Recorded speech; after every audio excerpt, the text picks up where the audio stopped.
ठीक है। Non metals, carbon, sulphur, phosphorus are few non metals. Generally non metals are brittle and non lustrous.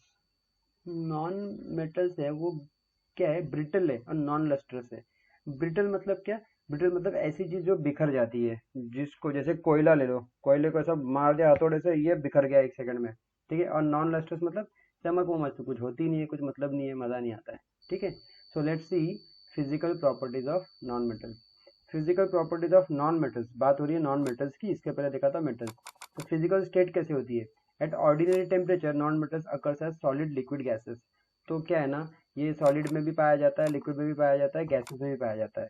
और metals में क्या था, सिर्फ सॉलिड में पाया जा रहा था। उसके एग्जांपल्स यहाँ पे दिए हुए हैं, आप याद कर लो, हाइड्रोजन, नाइट्रोजन, ऑक्सीजन, ठीक है। देन लस्टर, लस्टर मतलब नॉन मेटल्स, चमकदार, चमकने वाला चीज जैसे बताया था, ठीक है। So non metals do not lustre, non metals क्या करते हैं, चमकने की खासियत नहीं रखते हैं, ठीक है। एक्सेप्ट डायमंड आयोडीन क्रिस्टल, आपको पता ना डायमंड एक नॉन मेटल है, बट वो लस्ट्रस है, ठीक है। और वो सबसे हार्डेस्ट मेटल भी है, ये भी याद रखो, सबसे हार्डेस्ट ऑब्जेक्ट है जो अपने मेटल्स या नॉन मेटल्स में कोई भी मटेरियल है, सबसे हार्डेस्ट मटेरियल है बेसिकली, ठीक है। फिर वो मेटल हो या नॉन मेटल हो। ओके, सो लस्टर हो गया, फिजिकल स्टेट हो गया। ब्रिटलनेस, जैसे मैंने बताया था कि कोल ले लो, take a coal, hammer it, hammer मतलब उस पर हथौड़ा मारो तो वो बिखर जाएगा। This is what brittleness is about. Brittleness मतलब बिखर जाना, टूट के बिखर जाना। फिर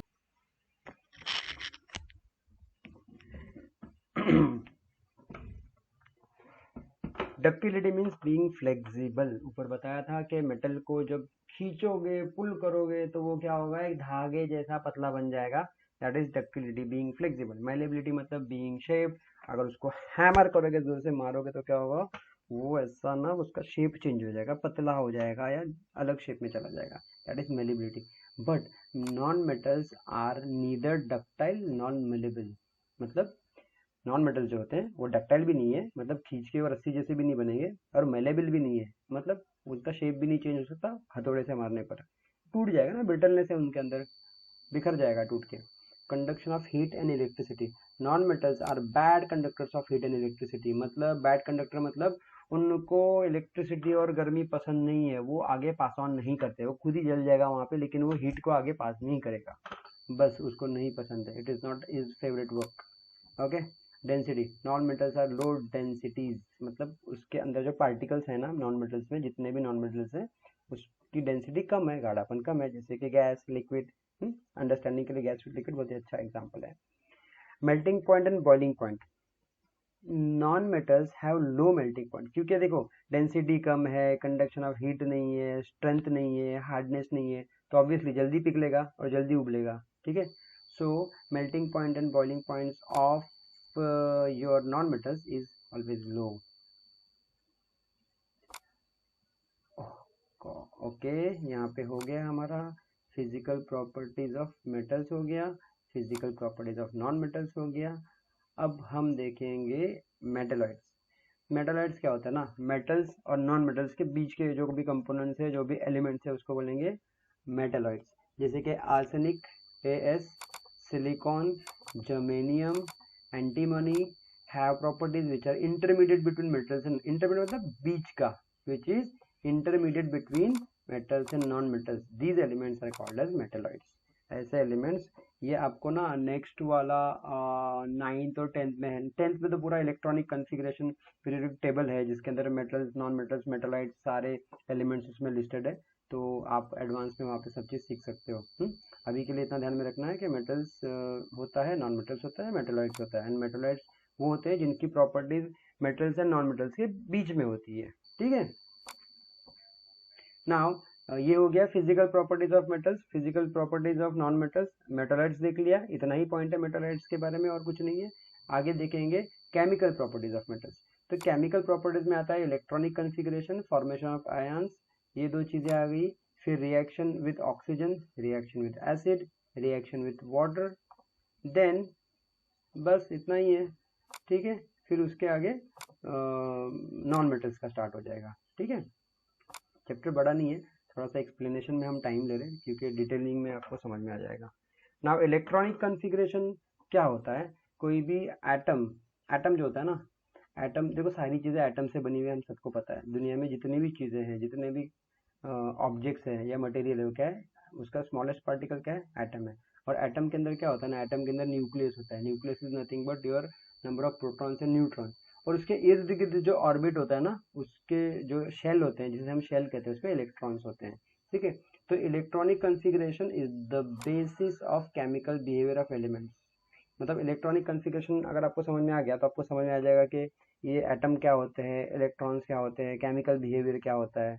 so sometimes I will get you this on the digital board. मैं आपको डिजिटल बोर्ड पे भी ये बता सकता हूँ एक्सप्लेनेशन के साथ में, electronic configuration. And may be I have already uploaded some for standard 9 और 10, क्योंकि ये स्टैंडर्ड 7-8 का जो मटेरियल है, मतलब बोर्ड पे एक्सप्लेनेशन में थोड़ा सा टाइम जा रहा है। सो आई डिसाइडेड कि चलो सेमेस्टर नज़दीक है, तो अगर हम लोग डायरेक्टली पीडीएफ से करेंगे तो थोड़ा फास्ट हो जाएगा। थोड़ा सा रिवीजन मोड पे, फास्ट फॉरवर्ड मोड पे क्रैक करने के हिसाब से हम ये वीडियो मटेरियल शूट कर रहे हैं। ठीक है, so majority of metals have to 3 electrons. देखो मेटल्स में ना ज़्यादातर कितने इलेक्ट्रॉन्स होते हैं, 3। कहाँ पर, आउटर मोस्ट शेल की बात हो रही है। आउटर मोस्ट शेल मतलब, I am so sorry, I am missing the board.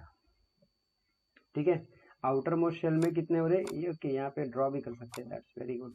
देखिए ये आपका क्या है, ये आपका न्यूक्लियस है। My drawing is very bad in PDF. ये आपका न्यूक्लियस है, ये आपका शेल है, ये आपका सेकेंड शेल है, और ये आपका बड़ा वाला थर्ड शेल है।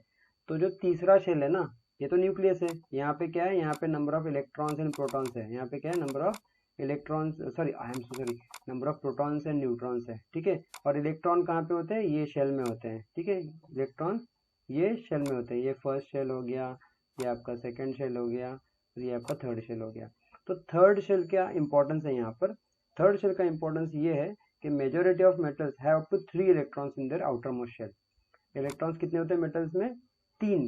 किसमें, आखिरी वाले में 3 के आसपास होते हैं, ऐसा वो बोल रहा है। ठीक है, यही चीज नॉन मेटल्स में जाएंगे तो अलग है, 4 to 7 हो जाता है, वो हम आगे देखेंगे। ठीक है, तो यहाँ पर अगर हम एग्जांपल लेंगे मेटल्स की, जैसे कि सोडियम, मैग्नीशियम एंड एल्यूमिनियम, तो इसके एटॉमिक नंबर क्या है, 11, 12, 13, ये आपको याद करना पड़ेगा। ठीक है, और इसकी इलेक्ट्रॉनिक कॉन्फ़िगरेशन क्या है, 281। ठीक है, 281 मतलब क्या, मतलब इसके फर्स्ट वाला जो इसका इसका जो फर्स्ट शेल है ना, फर्स्ट शेल में, let me get the drawing for you. हाँ, फर्स्ट शेल में कितने होंगे, सिर्फ 2 इलेक्ट्रॉन होंगे। अगर मैं इसकी बात करूं, अगर मैं इसका इलेक्ट्रॉनिक कॉन्फ़िगरेशन ड्रॉ करूं, तो ये बीच में तो मेरा न्यूक्लियस है। ये फर्स्ट शेल में 2 इलेक्ट्रॉन, सेकेंड शेल में यहाँ पे कितना इलेक्ट्रॉन है, 8। तो मुझे इसमें 8 ड्रॉ करने पड़ेंगे, 1, ये 2, ठीक है, 3, 4, 5, 6, 7, 8। ये डिजिटल बोर्ड पे बहुत अच्छे से दिखाऊंगा मैं आप लोगों को। ठीक है, बट दिस इज ओके यार, हम समझ सकते हैं। ये न्यूक्लियस है, ये फर्स्ट शेल में 2 इलेक्ट्रॉन है, ये सेकंड शेल में 8 इलेक्ट्रॉन है। देखो, फर्स्ट शेल में 2, सेकंड में 8, और थर्ड में 1 है। तो थर्ड में 1 है, तो मैं इसे यहाँ पर 1 इलेक्ट्रॉन रखूंगा। हो गया इलेक्ट्रॉनिक कॉन्फ़िगरेशन, दैट सिंपल। इतना ही सिंपल है इलेक्ट्रॉनिक कॉन्फ़िगरेशन। इसके कुछ छोटे मोटे नियम है, जैसे ऑक्टेट रूल है, या इलेक्ट्रॉन कैपेसिटी है, टेबल होता है। पिद्दू पिद्दू से 2 छोटे टेबल है, छोटे छोटे रूल है, वो आगे के क्लास में हम सीखेंगे। अभी उसको सीखने का कोई ज़रूरत नहीं है। मे बी आप अदर वीडियोस में वो मैं आपको रिवीजन में ला दूंगा वो चीज़। ठीक है, नाउ तो फर्स्ट क्या था हमारा, इलेक्ट्रॉनिक कॉन्फ़िगरेशन था। हम देख रहे हैं केमिकल प्रॉपर्टीज ऑफ मेटल्स। पहला है इलेक्ट्रॉनिक कॉन्फ़िगरेशन, जिसमें क्या बताया गया है कि majority of metals have up to 3 electrons in their outer most shell. Second है formation of ions. Metals have a tendency to lose their balance of electrons. ठीक है, याद रखो मेटल्स की क्या खासियत है कि वो इलेक्ट्रॉन को लूज करता है। ये जो एक है ना, ये एक रखेगा नहीं, ये दे देगा। मेटल क्या होता है, दिलदार होता है, दे देता है। ठीक है, और नॉन मेटल क्या होता है, कंजूस होता है, ले लेता है, मांग लेता है।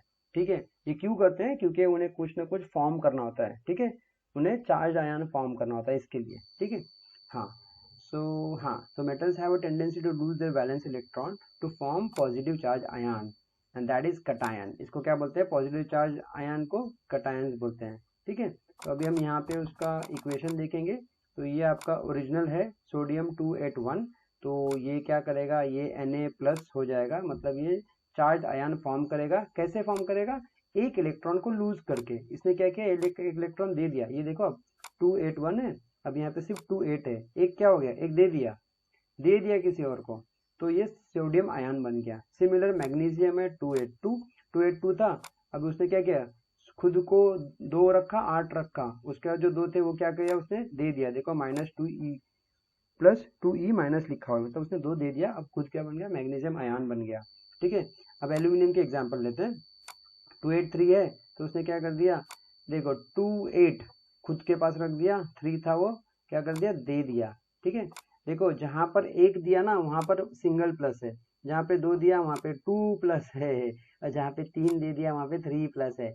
ध्यान में रखो, ऐसे नहीं कि यार ये प्लस पता नहीं प्लस क्या है माइनस क्या है, कहाँ से लाऊं कैसे लाऊं, ये सब सोचने की जरूरत नहीं है, मैंने आपको बता दिया है। ठीक है, हर एक चीज में डिटेल में आपको बता रहा हूँ। Now third point is reaction with oxygen. याद रखो, फर्स्ट पॉइंट हमारा क्या था, इलेक्ट्रॉनिक कॉन्फ़िगरेशन, सेकंड पॉइंट क्या है, formation of ions, third point क्या है, रिएक्शन विद ऑक्सीजन। अगर थक रहे हो ब्रेक लेना, पॉज करना, बाद में वापस देख लेना, लेकिन कंप्लीट करना। ठीक है, reaction with oxygen, metals combine with oxygen, metals combine with oxygen to form their oxide, मतलब मेटल लिया उसने ऑक्सीजन से कंबाइन किया, खुद को क्या बना दिया, मेटल ऑक्साइड बना दिया। Metal oxides are basic in nature, metal oxide react with acid to form salt and water. जैसे मेटल ऑक्साइड ले लिया, एसिड से खुद को कंबाइन कर लिया विद ऑक्सीजन एंड उससे क्या बना दिया, सॉल्ट एंड वाटर बना दिया। ठीक है, next reaction with acid, take a dilute hydrochloric acid. Metal और एसिड मिलके क्या करते हैं वो हम सीख रहे हैं। Take a dilute hydrochloric acid in the test tube, then add zinc dust. एक एसिड ले लिया, उसमें जिंक पाउडर, डस्ट मतलब क्या, पाउडर, पतली पाउडर जो एकदम पाउडर, मतलब पाउडर समझ ही रहे हो ना, ऐसा पाउडर को क्या समझाऊं मैं आपको। ठीक है, take a glowing splinter near the mouth, take a glowing splinter होता है ना, उसको उसके टेस्ट ट्यूब के नजदीक ले लो, आपको पता चलेगा कि वो ग्लो करेगा। द ग्लोइंग स्टर क्या करेगा, ग्लो नहीं स्पार्क करेगा, not spark, you can say you will see the sound coming out of it. हाँ ये देखो यहाँ पे, you will notice the sound coming out of it, इसके अंदर से क्या आएगा, आवाज आएगा। So most of the metals react with the dilute acids to form metal salts while hydrogen gas is release, मतलब रिएक्शन करता है वो, रिएक्शन मेटल क्या करता है ना, ये अगर आपको पॉइंट नहीं भी समझ में आता तो सिंपल समझ लो कि मेटल को जब एसिड से मिलाते हो तो वो रिएक्ट करता है। ठीक है, मेटल को जब आप इससे भी मिलाते हो, जो यहाँ हमारा ऊपर का पॉइंट है, ऑक्सीजन से मिलाते हो तो भी क्या करता है, वो रिएक्ट करता है, पॉजिटिवली रिएक्ट करता है, ये इसका मतलब है। Then reaction with metal, most metals do not show any observable and fast reaction with water, with cold water. ज्यादातर मेटल्स क्या है, कोल्ड वाटर के साथ में कोई रिएक्शन नहीं बताते हैं, but some metals like sodium, potassium react with cold water. कुछ कुछ है जो कोल्ड वाटर से रिएक्ट करते हैं, बाकी के हैं जो कोल्ड वाटर से रिएक्ट नहीं करते हैं। ठीक है, ओके, सो ये हो गया हमारा metal chemical properties of metals. हाँ, तो ये जो फॉर्म करते हैं ये, ओके, तो ये था केमिकल प्रॉपर्टीज ऑफ मेटल्स। ठीक है, केमिकल प्रॉपर्टीज ऑफ मेटल में क्या था, रिकॉल करिए प्लीज। फर्स्ट था इलेक्ट्रॉनिक कॉन्फ़िगरेशन, सेकंड था फॉर्मेशन ऑफ आयंस, देखिए झूठ नहीं बोल रहा हूँ। ठीक है, पहले देखो केमिकल प्रॉपर्टीज ऑफ मेटल्स है ना, पहला क्या था इलेक्ट्रॉनिक कॉन्फ़िगरेशन, सेकंड क्या था फॉर्मेशन ऑफ आयंस। कुछ भी कंफ्यूजन है तो आप पॉज करिए, रिवाइंड कीजिए, पीछे जाइए, फॉरवर्ड बैकवर्ड ऑप्शन है। ठीक है, हाँ, formation of ions, oxygen, reaction with oxygen, फिर था रिएक्शन विद एसिड, फिर था रिएक्शन विद वाटर। ठीक है, now chemical properties of metals, ये पहले वाला हाईलाइट अच्छा था आई गेस, ओके, हाँ, केमिकल प्रॉपर्टीज ऑफ मेटल। अब हम देखेंगे कि मेटल्स की, नॉन मेटल्स की केमिकल प्रॉपर्टीज क्या है। मेटल्स की हम देख चुके हैं, अब केमिकल प्रॉपर्टीज ऑफ मेटल्स देखेंगे। तो नॉन मेटल्स देखेंगे, तो नॉन मेटल में भी इलेक्ट्रॉनिक कॉन्फ़िगरेशन होता है, but most of the non metals have 4 to 7 electrons. अब बताओ मेटल में कितने इलेक्ट्रॉन्स थे, आउटर शेल में 3, हमने देखा था ना यहाँ पर, मेटल्स में कितने इलेक्ट्रॉन्स आउटर शेल में, see, majority of metals up to 3 electrons in their outermost shell. Similarly non metals में कितने होते हैं, 4 to 7। देखना ये भी सच बोल रहा है, देखो 2 to 5, मतलब लास्ट में कितना है 5 है, 2 to 6 लास्ट में 6 है, फिर 2 to 7 लास्ट में क्या है 7 है। बताया ना उसने 4 to 7, तो सही बताया ना कि लास्ट वाले शेल में या तो 4 होंगे या तो 7 उसके बीच में होंगे। तो देखो 5 मतलब 4 के ऊपर होता है, 6 मतलब 4 के ऊपर होता है, 7 भी 4 के ऊपर होता है, 7 के अंदर होता है, तो 4 to 7 के बीच में होता है, ये हमें याद रखना है। तो यहाँ पे कुछ एग्जांपल्स है, इसका एटॉमिक नंबर 7 है, इसका 8 है, इसका 17 है। ये हो गया electronic configuration of non metal. Now formation of ions. Non metals have tendency to accept electrons, बताया था ना, ये सिर्फ मांगता है, कंजूस है। मेटल क्या था, देता है, दिलदार है। तो ये क्या करेगा, ये सिर्फ एक्सेप्ट करता है इलेक्ट्रॉन्स। ये एक्सेप्ट करके क्या करेगा, ये निगेटिवली चार्ज आयन बनाएगा, which is also called as ions, anions, anions. उसमें क्या था, कटायन, इसमें क्या है, अनायन, अनायन भी बोल सकते हो, एनियन भी बोल सकते हो, ऑनियन नहीं बोलना है बस, ठीक है। और कोई दिक्कत नहीं है सीखते वक्त, even if you mispronounce no problem. Science में नॉलेज इंपॉर्टेंट है, कंसेप्ट अंडरस्टैंडिंग इंपॉर्टेंट है, ठीक है। कोई आपको नहीं बोलेगा आप क्या प्रोनाउंस कर रहे हो, क्यों प्रोनाउंस कर रहे हो, ठीक है। तो यहाँ पे देखो CLE- 287 है ना, यहाँ पे नीचे हमें दिया हुआ था ना 287। लास्ट वाला एग्जाम्पल देखो, ये वाला एग्जाम्पल देखो, हाँ ये वाला एग्जांपल देखो 287। आई एम सॉरी, थोड़ा सा मेरा ना पॉइंटर हिल रहा है, because I am at a different place of office where मैं माउस लाना भूल गया और मैं बोर्ड पे भी नहीं सिखा रहा हूँ, तो मैं टच पैड से कर रहा हूँ, तो थोड़ा सा आप एडजस्ट करिए। वैसे मैं अपने हाथ से करूँगा तो परफेक्ट हो सकता है, हाँ। और मैं ना वो पेन भी भूल गया स्टाइलस का। तो देखो इतने सारे इंस्ट्रूमेंट के बिना हम कैसे लेक्चर कर सकते हैं, ठीक है। तो ये 287 है, थोड़ा पेन हाथ से कर लेता हूँ। तो ये 287 है, ठीक है। तो 287 का 288 हो गया, क्यों, उसने एक एक्सेप्ट कर लिया। क्या कर लिया उसने, एक एक्सेप्ट कर लिया। अब देखो क्लोरीन है, तो क्लोरीन का क्या है, 0, आई एम सॉरी, O+2E, ठीक है। क्लोरीन तो ऊपर का था, माई मिस्टेक, हम ऑक्सीजन की बात कर रहे हैं, O फॉर ऑक्सीजन, O+2E। तो O कितना था मेरा, यहाँ पे O है 2, 6, तो यहाँ पे हमने कितना लिया 2, 6। हाँ हाथ से अच्छा हो रहा है, ठीक है। तो 2, 6 का क्या हो जाएगा, ये 2 इलेक्ट्रॉन ले रहा है। O तो ऑक्सीजन है, देखो O क्या है, ऑक्सीजन है। ऑक्सीजन क्या दिया हुआ है, 2 और 6, ओके। तो इसमें हम क्या कर रहे हैं, 2E-, मतलब क्या किया, 2 इलेक्ट्रॉन ऐड हो गया, एक्सेप्ट कर लिया इसने 2 इलेक्ट्रॉन, मांग लिए इसने 2 इलेक्ट्रॉन, ठीक है। तो ये क्या हो जाएगा, 2,8 हो जाएगा ना, 2,8। ठीक है, हाथ से थोड़ा सा क्या, its hand is not very dry, so थोड़ा सा प्रॉब्लम तो है इसमें भी, बट ठीक है, ठीक है। तो ये 2,8 बन गया, बट मुझे पता है ये मतलब समझ जाएगा, ऐसे बताया मैंने, ठीक है। सिमिलरली हमारा जो ये फर्स्ट वाला है नाइट्रोजन, ये क्या है 2,5 है। तो ये देखो ये क्या है 2,5, तो ये जो है ना ये 2,5 है, ठीक है। ये क्या है 2,5, तो यहाँ पे क्या हो जाएगा, यहाँ पे इसने 3 इलेक्ट्रॉन एक्सेप्ट करने हैं, इसने दूसरे से मांगने हैं कि भाई मुझे, मेरे पास 2 रुपया है, 5 रुपया है, बट ना मैं 2 रुपये में एक चीज़ खरीद रहा हूँ, 5 रुपये में दूसरी चीज़ नहीं खरीद पा रहा हूँ, क्योंकि वो दूसरी चीज़ 8 रुपये की है। तो बोलेगा ठीक है भाई, तू ये 3 रुपये और ले ले। वो कौन है, अपना दोस्त मेटल। मेटल बोलेगा ठीक है भाई 3 रुपये और ले ले। तो ये क्या हो जाएगा, इसके पास 2 रुपये आ गए, इसके पास 8 रुपये आ गए, ठीक है। तो ये 2 रुपये में एक चीज़ खरीद ली, 2 रुपये में एक, और 8 रुपये में एक चीज़ खरीद ली, इसका काम हो गया। और उसके पास 2 एक्स्ट्रा थे, उसने दे दिए, और उसने 2 एक्स्ट्रा दे के भी उसका क्या हो गया, उसने भी चार्ज आयन बना लिया, है ना। तो उसने कटायन बना लिया, इसने अनायन बना लिया, बस बल्ले बल्ले ठीक है। Now, next point is reaction with oxygen. Non-metals combine with oxygen to form their oxide. Non-metal क्या करते हैं, ऑक्सीजन से कंबाइन करते हैं to form their oxide, oxide बनाने के लिए। तो non-metal plus oxygen is equal to non-metal oxide, ठीक है। The oxide of non-metal are acidic. Non-metal के oxide क्या होते हैं, acidic in nature, acidic in nature, okay. याद रखो नॉन मेटल के ऑक्साइड क्या होते हैं, acidic in nature. They react with bases to form soluble salt in water. वो क्या करते हैं, सोल्यूबल सॉल्ट इन वाटर को फॉर्म करते हैं। जैसे C+O2 को मिलाओगे तो क्या होगा, कार्बन डाइऑक्साइड बनेगा, ठीक है। CO2 + N2NH मिलाओगे तो Na2 सोडियम क्लोराइड बनेगा, ठीक है। Na2CO3 बनेगा, ठीक है।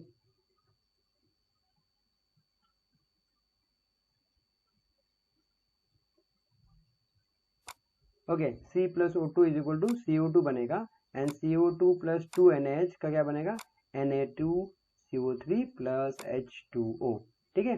The oxides of non metals react with the water to form an acidic, ठीक है। तो CO2 + H2O is equal to H2CO3 carbonic acid, फिर CO2 + SO2 + H2O, H2SO3 sulphuric acid, and then sulphuric acid again SO3 + H2O, ठीक है। ये याद कर लो reactions, ठीक है। इतना तो आपको लर्न करना ही पड़ेगा। फॉर्मूलाज है, कंबाइन करोगे तो क्या बनेगा, इतना ही है, उसमें मैं आपको क्या ही एक्सप्लेन करूँ। ठीक है, हाँ आगे जाके जब इलेक्ट्रॉनिक कन्फिग्रेशन होगा, how to write a chemical equation, how to balance a chemical equation, तब हम कुछ कमाल दिखाएंगे। ये तो छोटी मोटी चीज़ है।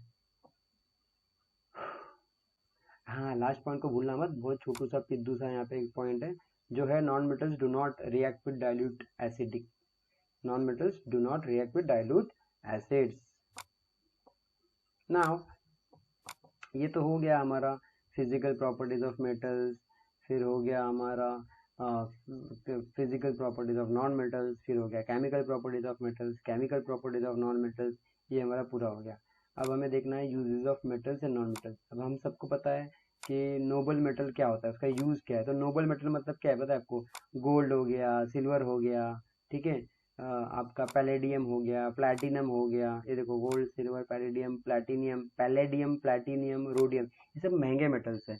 तो ऑब्वियसली इन सब का काम, इन सब का क्या काम है, इन सब का काम ये है कि ये एज एन इन्वेस्टमेंट देखा जाता है, इनको एज अ ज्वेलरी देखा जाता है, एज अ लग्जरी देखा जाता है, तो ये इसीलिए इनको नोबल मेटल्स बोलते हैं। ठीक है, तो नोबल मेटल्स देखो ज्वेलरी, ज्वेलरी बनाने का काम आता है। ठीक है, फिर सिल्वर कहीं कहीं पर मेडिसिन में भी काम आता है। गोल्ड एंड सिल्वर ऑल्सो आपको पता है ना, स्पोर्ट्स में मेडल्स बनाने काम आता है। ठीक है, and gold and silver electronic devices में भी यूज है। हमने कहीं पे बहुत जगह देखा होगा कि सुना होगा कि अरे यार कंप्यूटर को अगर हम तोड़ देंगे उसके अंदर से हम गोल्ड निकाल सकते हैं, सिल्वर निकाल सकते हैं। दैट इज करेक्ट, बट ये अलग टॉपिक है। ठीक है, but yes it is there. ठीक है, and platinum palladium metals are also used as catalyst. Catalyst मतलब कैटलिस्ट वो होता है जिसके अंदर केमिकल रिएक्शन इंक्रीज होता है without change in, without chemical change, बिना केमिकल चेंज के केमिकल रिएक्शन इंक्रीज होता है, वो होता है catalyst. Now purity of gold, तो हम सबको पता है ना कि सोना 24 कैरेट रहेगा तो एकदम प्योर बोलते हैं, 100% प्योर सोना है बोलते हैं। ठीक है, 22% रहेगा तो 91% मालूम है। 24 का आधा करोगे तो 12 होता है, 12 होता है, 100 का आधा करोगे तो 50% होता है, ये तो हम सबको पता है। ठीक है, नाउ ये तो बहुत ही सिंपल और बेसिक पॉइंट है। Now next move on to the corrosion. Corrosion मतलब क्या, gases in air react with metals in presence of moisture to form metal compounds, the metal get affected by his process and undergo is what is called corrosion। corrosion समझ गए। corrosion क्या होता है, corrosion मतलब जंग लगना, corrosion मतलब क्या, जंग लगना। ठीक है, तो हवा में जो भी गैसेस होते हैं मेटल के साथ मिलते हैं, उस पर मॉइस्चर क्रिएट करते हैं उसको, और उसको कोरोजन मतलब जंग लगा देते हैं, उसके हम कहेंगे कोरोजन। ठीक है, now let me check if anything is left here. एक पॉइंट तो बचा है वैसे। ठीक है, इसको थोड़ा कंटिन्यू करते हैं कोरोजन को। Reddish colour deposit is formed on the ion, ion मतलब आयरन लोखंड, by reaction with oxygen gas. तो क्या होता है ना कि लोहे का जो बाहर का सरफेस होता है ना, वो क्या करता है ऑक्सीजन के साथ मिलके और पानी के साथ मिलके, जब बारिश में पानी लग गया फिर उस पर ऑक्सीजन तो है ही एटमॉस्फेयर में, तो वो पानी ऑक्सीजन से क्या होता है, एक एसिडिक रिएक्शन हो जाता है और उससे क्या हो जाता है, जंग लग जाता है, उसी को कहेंगे कोरोजन। तो उसके ऊपर एक ग्रीनिश कलर लेड फॉर्म होता है एंड देन वो ब्लैक पड़ जाता है, फिर वो पता है ना आपको सल्फाइड गैस में कन्वर्ट होता है, तो उसी को हम कोरोजन कहते हैं। कोरोजन मतलब जंग लगना। ठीक है, एलॉय, एलॉय मतलब क्या, किसी भी दो सिमिलर चीजों का मिक्सचर। ठीक है, a homogeneous mixture of two और more metals of is called as alloy, है ना। जैसे कि हमने गोल्ड लिया और हमने सिल्वर लिया, ठीक है, उसको मिक्स कर दिया तो हम उसको एलॉय बोल सकते हैं। I am very sorry, gold and silver को नहीं बोल सकते, हमें लेना पड़ेगा एक मेटल और हमें लेना पड़ेगा एक नॉन मेटल, उसको जब मिक्स करेंगे तो हम उसको बोलेंगे एलॉयज। ठीक है, alloys are made by mixing the constituent elements in as per the requirement। मतलब ऐसा नहीं कि alloy ऐसे लेके बना दो, कुछ रिक्वायरमेंट होती है, रिक्वायरमेंट के हिसाब से उसको बनाया जाता है। For example the stainless steel utensils used at home are made of an alloy of iron and carbon. तो हमारे घर पे जो बर्तन की चीजें बनी, बर्तन जो बने हुए हैं ना, उसमें क्या होता है, लोहा भी होता है, कार्बन भी होता है, क्रोमियम भी होता है और निकेल भी होता है। ये चार चीजें याद रखो। ICCN क्या याद रखो, आई मतलब आयरन। अब मैं दिखाता हूँ आपको मेरे टच का कमाल। ये हो गया आयरन, ये हो गया कार्बन, ये हो गया निकेल और ये हो गया सॉरी, ये हो गया मेरा आयरन, ये कार्बन, ये क्रोमियम और ये निकेल। ठीक है, तो ये घर के बर्तन, ये हमारे क्या है भैया, ये हमारे घर के बर्तन हैं। नाखून से लिख सकता हूँ क्या? नहीं, ठीक है। तो ये हमारे घर के बर्तन, आईसीसीएन क्यों लिखा है मैंने? शॉर्टकट बना दिया है, iron, carbon, chromium, nickel. Okay. The alloy bronze is formed from copper and tin. Copper and tin से क्या बनता है? ब्रॉन्ज बनता है, bronze. And here we come to the end of this chapter. Thank you so much. ठीक है, आपको कोई भी डाउट हो तो आप पूछ सकते हो। You are most welcome students. Thank you, bye bye.